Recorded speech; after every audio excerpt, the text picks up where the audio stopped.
Welcome to the diner. Come join us for a slice of mental pie. Not a feast, just a snack. A deep thought to chew on from a big, meaty book. It's mother culture served from a short order kitchen. Sit at the counter of our virtual diner and let us serve you a slice of pie. Mental pie.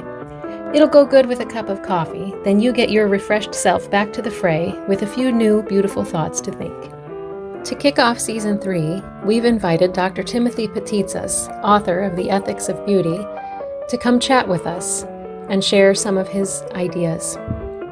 We really enjoyed talking to him, and we know you'll enjoy listening to the conversation. When we recorded this interview, we did it all at one time. However, when we were preparing to release it on the podcast, in keeping with our mental snack that's not a complete feast, we decided to break it up into segments. So that's why it will sound in this episode and in the subsequent couple episodes like the conversation is picking up in the middle, because it is. However, you'll see that the piece of the conversation as a whole holds together very well, and each one will definitely give you something to chew on. We hope you enjoy. Well, you've got 3 more principles, I think, by my count, that you haven't shared with us. So I have a bunch. I'll go to this one. Begin with the problem. Like although people don't think of it, it is one way to do beauty first education is just start with the challenge without any preparation or like how do we make sense of this? And then let the students figure out, well, what would we need to know in order to solve this problem? And and I think something similar is, like the gamification of knowledge. I think has some role, and simulations. And I feel like the future of college education, because everything will be easily, lectures can be done just as well with.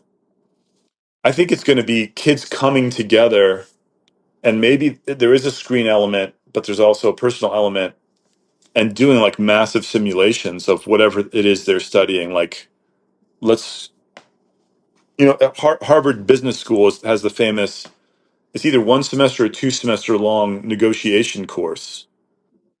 And they have like certain real ambassadors that take part in this, and they're assigned. So there's learning negotiation, but they're negotiating right away. So I think that's partly beauty first too, like to see, to let the telos, pull you forward. Mm-hmm. Yeah, you come to the problem without knowing the answers ahead of time, and because a lot of times we say, we teach them everything we think they're supposed to know, and then we say, okay, here's the problem, now solve it because you have all the answers already. But I like that you come to the problem first, and you have to figure out, what do I need to know, and what is this asking of me? Because then you feel stupid if you can't answer. When you give them the knowledge first and then the problem, then like, oh, you're so dumb, you must not have been paying attention. Well, why should I? I didn't have a reason. And and if you can, I almost feel like, I mean, I don't have the discipline to do this, but I almost feel like in ethics, even in a seminary, I should give the final exam on the first day, and then just give it again at the midterm and give it again at the final, the same exact one, and just let them have something to engage with. That's an interesting proposition, because you would really force the students to grow through their own thinking in that way. I like that. Sounds like a really fun ethics class, actually. Right, and plus the problem is too, that another closure to education is like smart kids, right? It's a different kind of gamification, and like a negative one where all the material presented they master, and then if a question comes up on the final that's different than what they expect, they basically, are preparing a lawsuit in their minds against you for, you've broken the contract. This is the sacred contract. I memorize like a parrot, and then I spit it back to you, and you're asking something else of me, and it's like, okay, I how is this person going to function, in Yeah. Real life doesn't work like that. Yeah, people who approach education in that very strict truth first way really suffer, I think, through the first decades of adulthood with the fact that life isn't fair.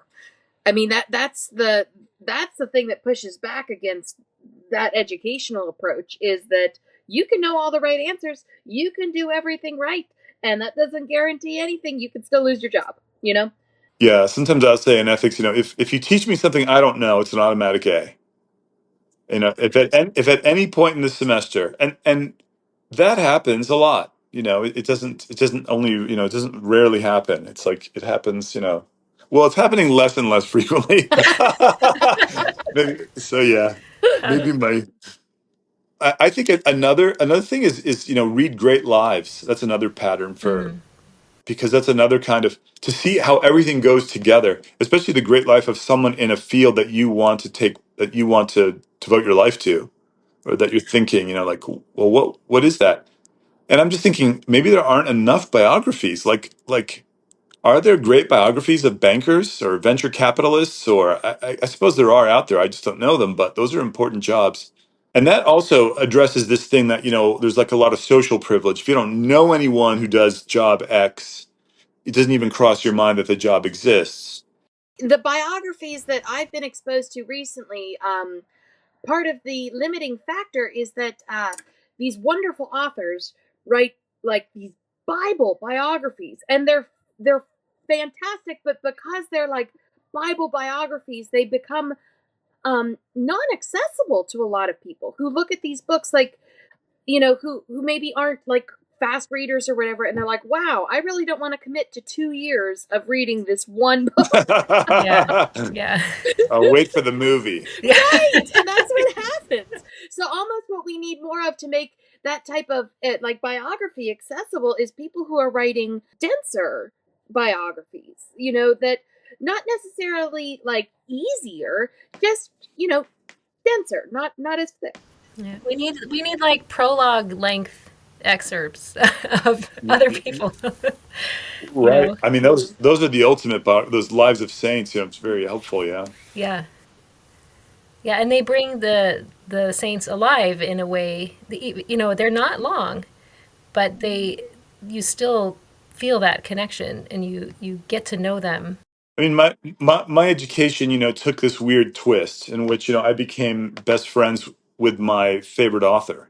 And, that is kind of I mean, people, we used to talk about privilege a couple of years ago. We don't hear that term as much, but in terms of a blessing, a rare blessing, let's just put it in that was such a rare blessing for me.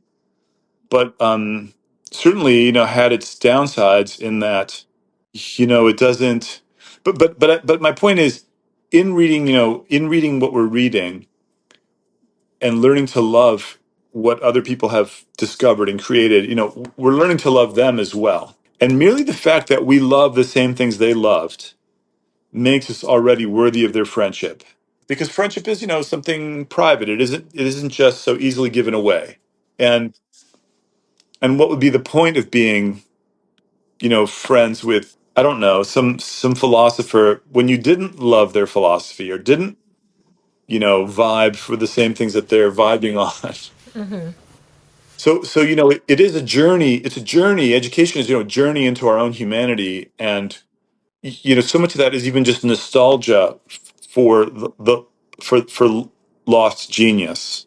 Like that is such an important form of eros, to just feel sad that you couldn't live in such and such a time or meet such and such a person, or that so and so is no longer around to talk about. That is such a refining pain.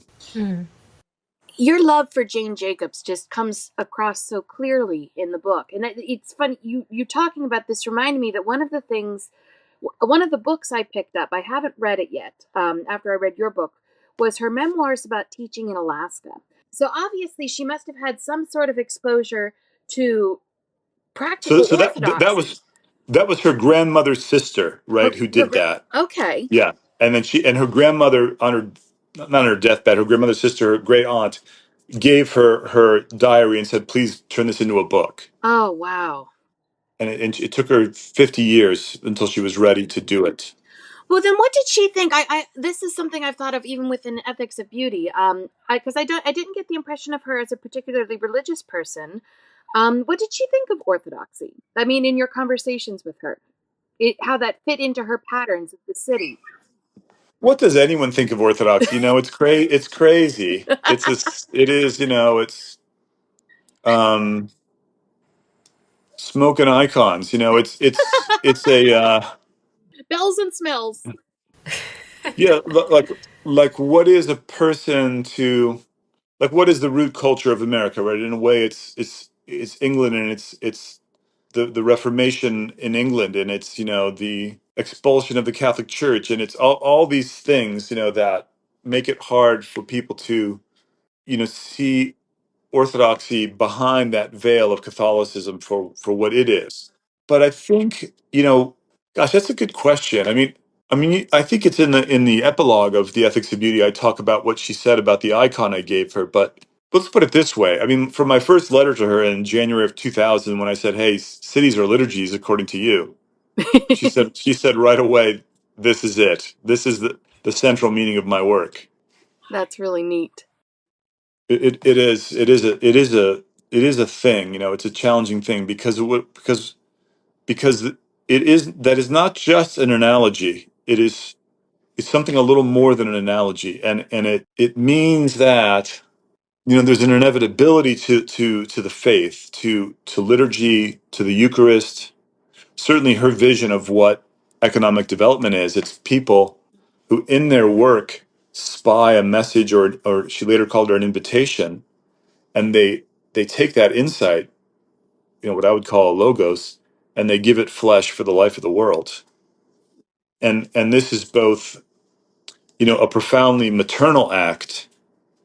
It is like the maternal act, and it is also, the priestly act, and it's obviously both. And so there's some sense in which, if she's right about what economic development is, it points to a certain kind of future for the human race. Thank you for listening to The Diner. If you like what you hear, you may be interested to know that Laura has written a sex ed curriculum for teenagers called Sex Ed for Sane People, and it can be found on her website at lauraewolf.com. You can also find our book, Patterns for Life, an Orthodox reflection on Charlotte Mason education, on Amazon.